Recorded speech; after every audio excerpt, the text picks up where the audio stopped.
మాది ఉండి మండలం ఉందూరు గ్రామం అండి. నా పేరు కండిపోయిన పద్మ అండి. 4వ వార్డు నెంబర్నండి. నేను వార్డు నెంబర్నండి. మేము 60-70 సంవత్సరాలుగా మా తాత తండ్రుల కాడి నుంచి అక్కడ నివాసం ఉంటున్నామండి. నివాసం ఉంటే ఒక రోజున ఈ రాత్రులు మాకు కనీసం 15 రోజులు టైం ఇవ్వండి అని కూడా ఇల్లు తీసేయాలన్నారు. ఇన్ని పార్టీలు వచ్చినాయి, ఎన్నిసార్లు ఎవరు కూడా తీయమనలేదు. ఎవరు తీయమంటున్నారంటే రైలు చెరువుల వారికి ఇబ్బందిగా ఉన్నారు. రఘురామకృష్ణరాజు గారికి ఇలాగా ఆయన కనుసన్నల్లో ఇలాగ రాజు అందరూ కలిసి అండి, మా ఊరు ఆక్వా రైతులు అందరూ కలిసి ఆయనతో మాట్లాడి మా ఇల్లు కూల్చడం జరిగింది సార్. 13వ తారీఖు 12 కూల్చేయాలంటండి. తెల్లవారుజాము నుంచి మాకు టైం ఇవ్వమన్నా ఇవ్వలేదండి.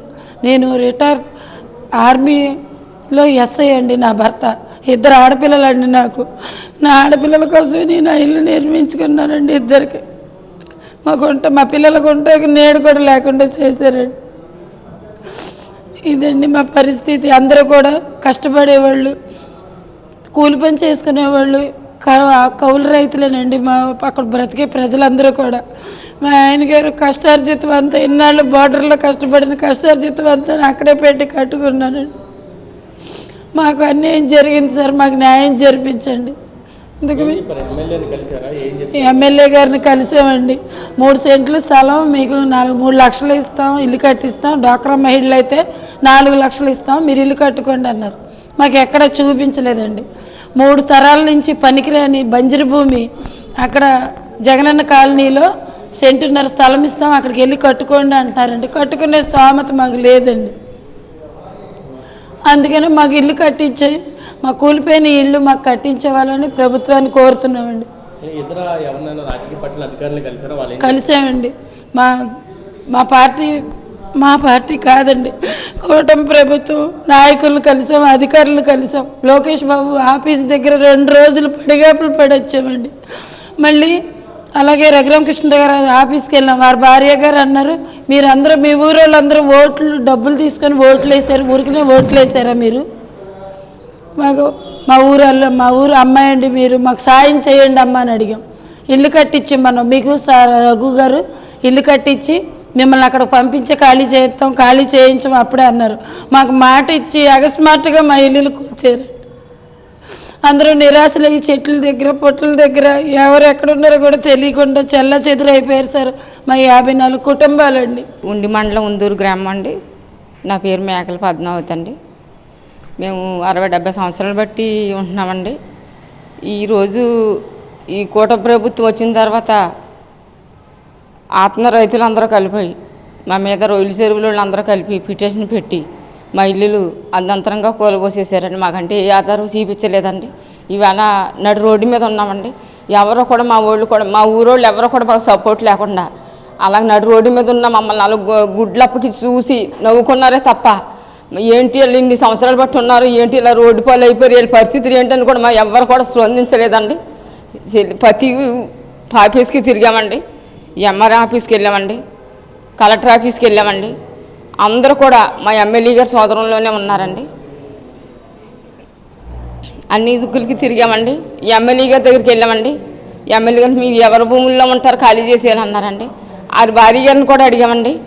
అమ్మ మా మీద మేము ఆడవాళ్ళం అండి, మా ఊరు ఆడబడుసండి, మా మీద దయ్యుంచి మా ఇల్లు మాకు ఉంచండి. మేము ఎక్కడైతే మేము కూలి పనికి వెళ్తాను కానీ కొండ ఎక్కదు, మేము ఎక్కడ కట్టుకుని స్తోమత లేదండి, మేము కట్టుకుని అన్నాలు అవ్వలేదు. మీరేదో మీరు వస్తే మాకు ఏదో మా లేబర్కి మంచి చేస్తామని మా ఊరు వాళ్ళందరూ చెప్తే మీకు ఓట్లు వేసామండి. ఇవాళ మాకు మళ్ళీ నడు రోడ్డు మీద నుంచే పెడతారేంటండి అని మేము అంటే మాకు ఊరికినే ఓట్లు వేసారా, డబ్బులు తీసుకుని ఓట్లు వేసారా అని అన్నారండి. ఇవాళ ఎవరి భూముల్లో ఉంటారు ఖాళీ చేసామని ఆవిడ కూడా అన్నారండి. కనీసం ఆడవాళ్ళని కనికరం కూడా లేకుండా అలా చేశారు. ఎమ్మెల్యే గారు అయితే కుక్కను కొట్టినట్టు చీసి అన్నట్టుగా మాట్లాడారండి. ఆయన కూడా ఇక్కడ ఉంటాకి ఇల్లు మీ పని అయిపోయింది వెళ్ళిపోండి అన్నారు. కాళ్ళెట్టి బతిమల్ని కూడా కనికరించలేదండి ఆయన. మొత్తం వాళ్ళందరూ చెరువులందరూ సపోర్టు ఉండి ఆయన్ని చేసి ప్రతి దుక్కులు ఎక్కడికి వెళ్ళినా సరే మా దారులన్నీ కూడా మూసేశారండి. ఎక్కడికి వెళ్ళినా సరే ఉండించి వచ్చారా మీ పని అవది వెళ్ళిపోమని అన్నారు. మొత్తం ప్రతి దారిలో ఎక్కడికి వెళ్ళినా సరే మమ్మల్ని దారులన్నీ మూసేశారండి. ఎక్కడికి వెళ్ళినా మమ్మల్ని అసలు మనుషులుగా కూడా చూడలేదండి. అంత దారుణంగా అవమానించారండి ప్రతి ఒక్కరు కూడా. లోకేష్ బాబు గారి దగ్గరికి వెళ్తే అక్కడ కూడా మేము ఉండి నియోజకవర్గం నుంచి వచ్చారు, ఇక్కడ కుదరదు వెళ్ళిపోమని అక్కడ కూడా అన్నారండి. చంద్రబాబు నాయుడు గారికి వెళ్తే అక్కడ కూడా కలవనివ్వలేదండి. ఈ పవన్ కళ్యాణ్ గారి దగ్గరికి వెళ్ళామండి. అక్కడ కూడా మమ్మల్ని ఏమి ఆయనకి కలిసి అవకాశం మాకు ఇవ్వలేదండి. ఇలాగా మాకు సైట్ ఇచ్చి సైట్ పూర్తి మాకు గృహాలు కట్టివ్వాలని ప్రతి ఒక్కరికి కూడా గృహాలు కట్టివ్వాలి. మేము అదే కోరుకుంటున్నాం. మేము ఏమి ఆశించలేదండి. మాకు ఇల్లులు కట్టామని కోరుకుంటున్నాం. మేము ఇల్లులు కూలిపోయి అలాంటి కూలి పని చేసుకున్న వాళ్ళు జీవితంలో ఒకసారి కట్టుకుంటే ఎక్కువండి. అలాంటి వాళ్ళు మళ్ళీ ఇల్లు కట్టుకోవాలంటే మేము కట్టుకోలేమండి.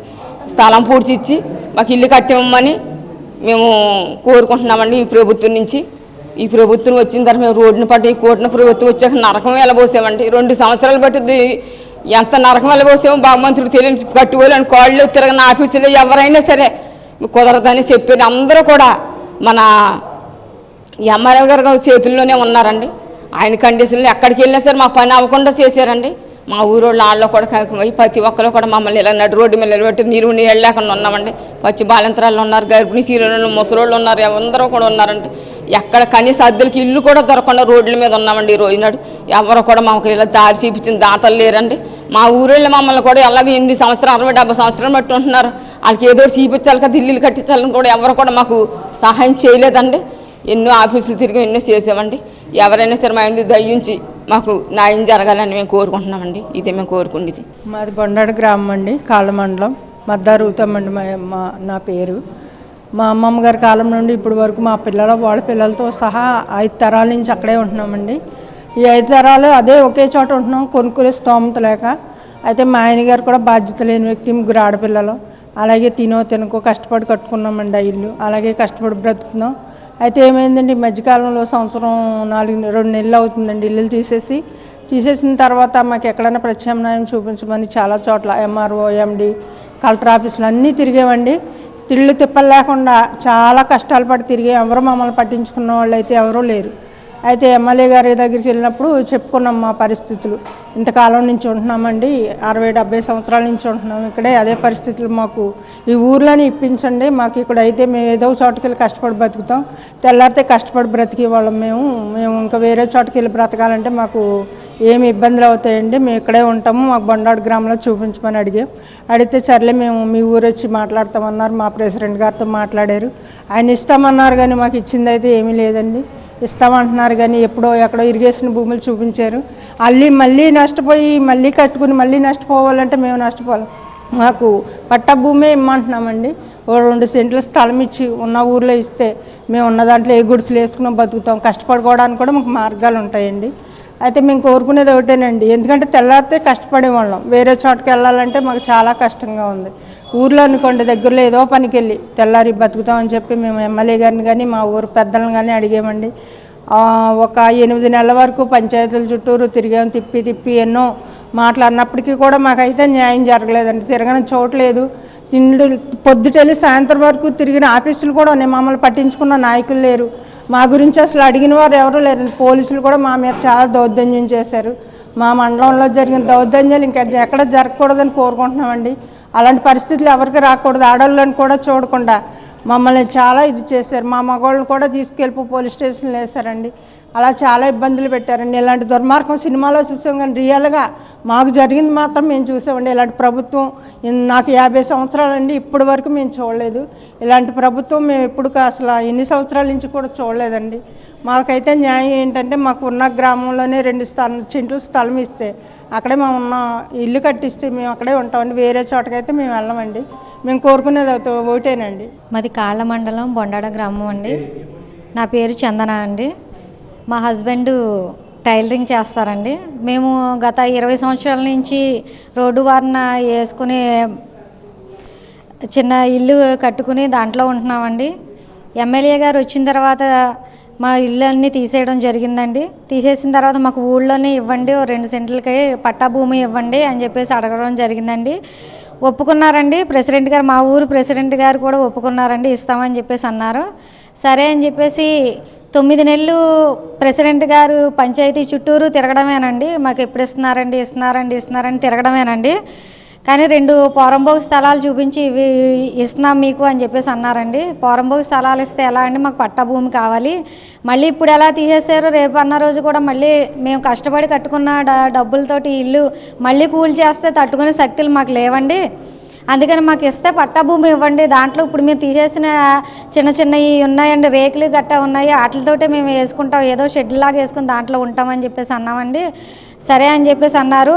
మాకు ల్యాండ్ కూడా కొనిస్తామని చెప్పేసి మా ఇళ్ళు ఎవరైతే తీసేయమని చెప్పేసి మా మీద పిటిషన్ పెట్టారో వాళ్ళ దగ్గర మా ఇళ్ళతో పాటు ఇంకా చాలామంది ఇళ్ళు ఉన్నాయండి పోరంబోగు స్థలాల్లోనే. వాళ్ళ ఇళ్ళు పడగొట్టకుండా పెద్ద పెద్ద బిల్డింగ్లు అండి, అవి కూడా పడగొట్టకుండా వాళ్ళ దగ్గర కూడా డబ్బులు కలెక్ట్ చేసండి మాకు స్థలం కొనిస్తా అని ఆ డబ్బులన్నీ కూడా మరి మా ప్రెసిడెంట్ గారు వాడుకోవడం జరిగిందండి.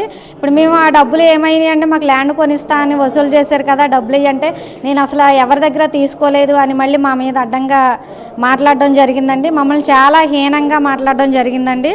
ఇంకా మా మీద అయితే చాలా దౌర్జన్యంగా ఇప్పటికి కూడా ఏంటంటే ఎదురు తిరిగి ఏమన్నా మాట్లాడుతుంటే ఏదో ఒక రకంగా మమ్మల్ని ఇబ్బంది పెట్టడానికి చూస్తున్నారండి. ప్రెసిడెంట్ గారేంటి, ఎమ్మెల్యే గారేంటి, చాలా దారుణంగా చూస్తున్నారండి.